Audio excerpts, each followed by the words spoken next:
A continuación, expondremos nuestra presentación de resultados de la evidencia 1 del equipo 4 que está conformado por Fernández Rejón, Carlos Armando Figueroa Pérez, Diego Zúñiga, Marco Ulises Sánchez, Jesús Jaramillo Olmos y José María Varela.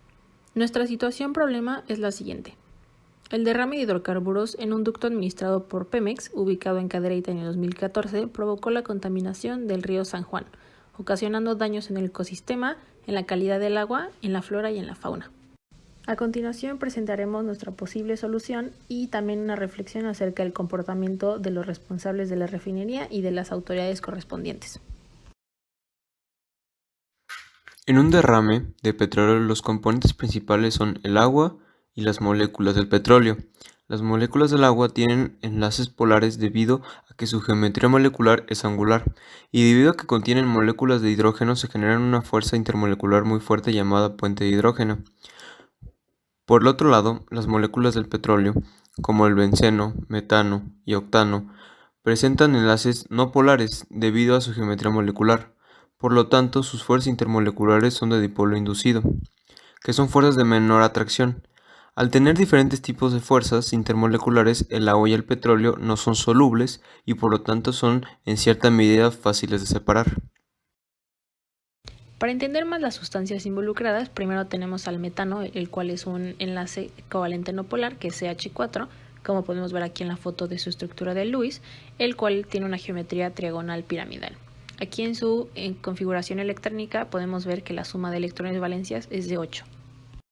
El benceno, que es C6H6, también es un enlace covalente no polar con su estructura de Lewis aquí abajo, en el cual podemos ver que es una geometría de hexagonal plana y con su configuración electrónica nos da una suma de valencia de 30. Por otro lado, el agua es un enlace covalente polar con el cual es una geometría angular, como podemos ver en las fotos, y su suma de electrones valencia es igual a 8. También se encuentra el propano, que lo conforma C3H8, que es covalente no polar, con una geometría tetraédrica, como lo podemos ver en la estructura de Lewis, y como se muestra aquí en la configuración. Su suma de electrones valencia es de 20. El hexano C6H14 igual es no polar y gracias a Lewis podemos ver cómo tiene una geometría tetraédrica con suma de electrones valencia de 38. Y por último tenemos el octano C8H18, que es muy parecido a los demás, solo que su suma de electrones de valencia es de 50, ya que tiene más enlaces de carbono e hidrógeno. Para entrar en mejor contexto sobre los componentes del petróleo, tenemos una tabla de interacciones intermoleculares y propiedades de algunos de estos compuestos.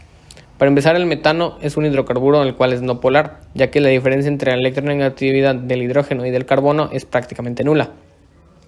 Su interacción con el agua es de dipolo inducido dipolo. Esto significa que dipolo inducido son aquellas moléculas no polares.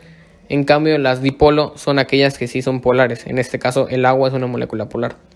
Su interacción con sustancias puras es de dipolo inducido, ya que es no polar y dipolo inducido nuevamente. En sus propiedades tenemos que a 25 grados centígrados nuestro metano va a ser gaseoso. No va a ser soluble en agua y va a tener una viscosidad de 0.02 centipoise.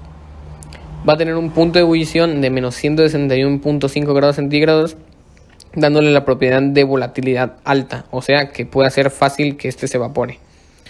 Segundo tenemos el benceno, un hidrocarburo aromático no polar, nuevamente, ya que pues, es un hidrocarburo. Nuevamente por ello va a tener una interacción molecular con el agua de dipolo inducido dipolo y con sustancias puras de dipolo inducido dipolo inducido. En sus propiedades tenemos que a 25 grados centígrados va a ser líquido el metano, no va a ser soluble en el agua y va a tener una viscosidad de 0.6 centipoise. Su punto de ebullición se va a encontrar a los menos 80 grados centígrados y nuevamente va a tener una volatilidad alta.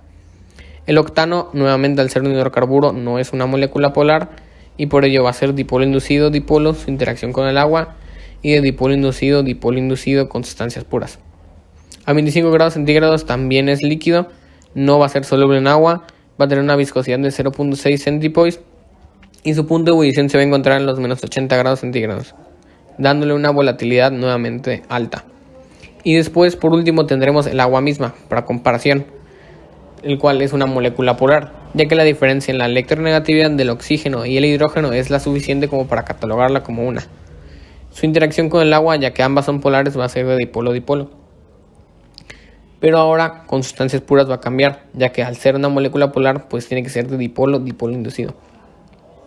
A 25 grados centígrados el agua es líquida, cuenta con solubilidad nula, una viscosidad de 1 centipoise y un punto de ebullición de 100 grados centígrados, dándole una volatilidad baja, refiriéndose a que este sea difícil de evaporarse.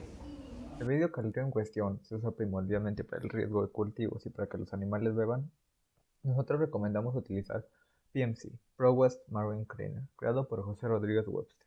Este producto utiliza fibras vegetales celulosa para absorber y solidificar cualquier tipo de aceite, hidrocarburo, petróleo de lagunas, ríos y mares. Contrario a surfactantes que pueden llegar a dejar residuos, las fibras no dejan desechos en el agua y pueden eliminar hasta el 99% del petróleo derramado. Y se afirma que se puede usar como combustible sólido, puede absorber todo. Estas fibras de celulosa vegetal pueden llevar a cabo esta absorción porque se aplica un oleogelador derivado de una base orgánica de manitol en las fibras de celulosa. Se usa la celulosa porque es porosa, vegetal y amigable al ambiente. El manitol es un edulcorante grupo de polioles obtenido al hidrogenar azúcar manosa, fórmula C6H14O6 y su masa molar es de 182.172 gramos sobre mol.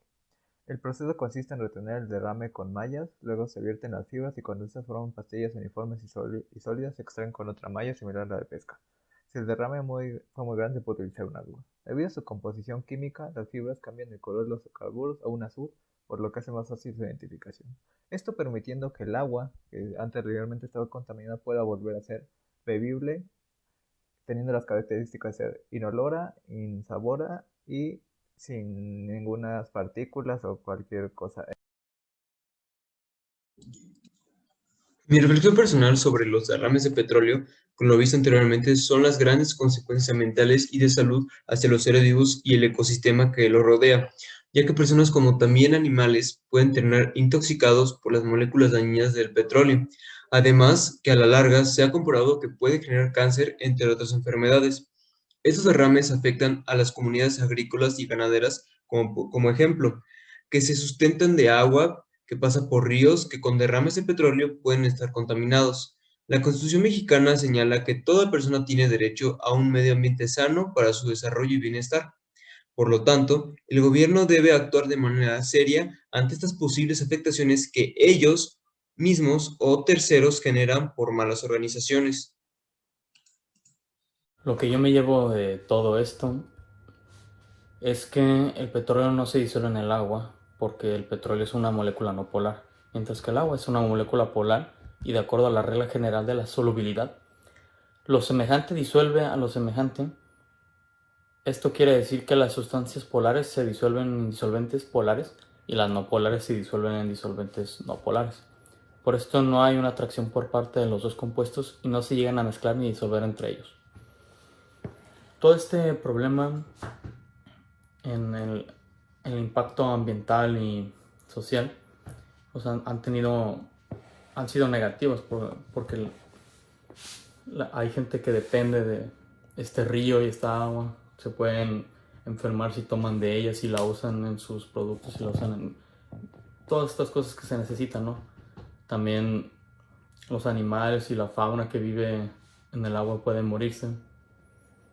Y en el futuro, esperemos, las autoridades correspondientes tienen que actuar para que, no para detener esto ya que sucede, sino antes de que suceda.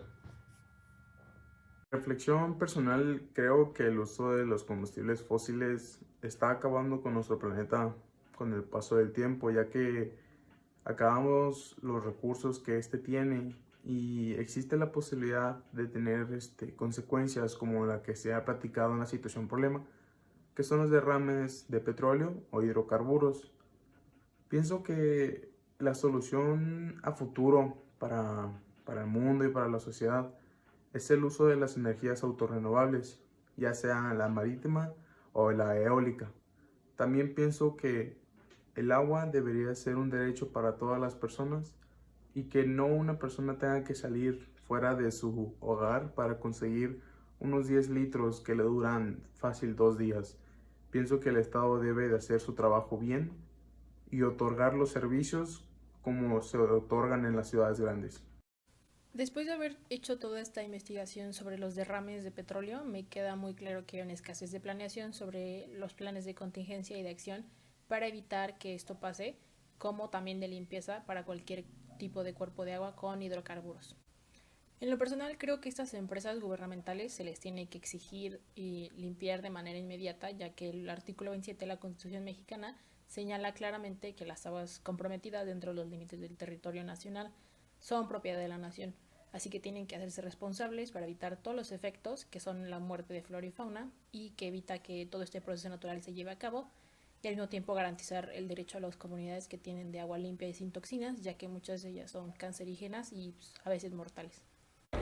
Esta es la reflexión para la actividad individual en la materia QMIL 28. Primer punto, ¿por qué el petróleo no se disuelve en agua? Bueno, esto tenemos que irnos a la polaridad de cada molécula. La molécula de H2O es una molécula altamente polar, gracias a la diferencia entre la electronegatividad del oxígeno y los dos hidrógenos. El segundo punto es la electronegatividad de las moléculas que componen el petróleo, que pueden ser varios tipos de hidrocarburos, como un hexano, un octano, un eteno, etc. Estas moléculas, al ser hidrocarburos, no cuentan con una polaridad, ya que la diferencia entre la electronegatividad del hidrógeno y del carbono es prácticamente nula.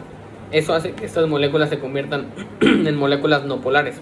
Por ello, no existe una atracción entre las moléculas de agua y estas moléculas de petróleo, por así decirlo. Segundo punto, ¿por qué el petróleo flota sobre el agua? Eso se debe a la diferencia de densidad entre los dos compuestos. El agua cuenta con una densidad de 1000 kilogramos sobre metro cúbico, que es bastante densa, mientras que, por ejemplo, un compuesto, un hidrocarburo, como el octano, cuenta con 703 kilogramos sobre metro cúbico, que también es bastante, pero es menos que el agua. Por ello hace que este flote encima del agua. Muchas gracias. Sí, pues una pequeña reflexión que quería hacer sobre este tema fue que a pesar de que tenemos una civilización que ya está adaptada a una explotación de los recursos fósiles, con eso estamos dañando muchas veces el ambiente y nosotros no nos damos cuenta. Entonces, para mí es muy importante encontrar maneras de hacer energía limpiamente sin dañar eh, pues, lo que sería el ambiente y poder así cuidar este planeta que es prácticamente nuestra casa, que si este planeta se destruye, pues nosotros también. Entonces, para mí, una reflexión sería investigar en las energías renovables y limpias.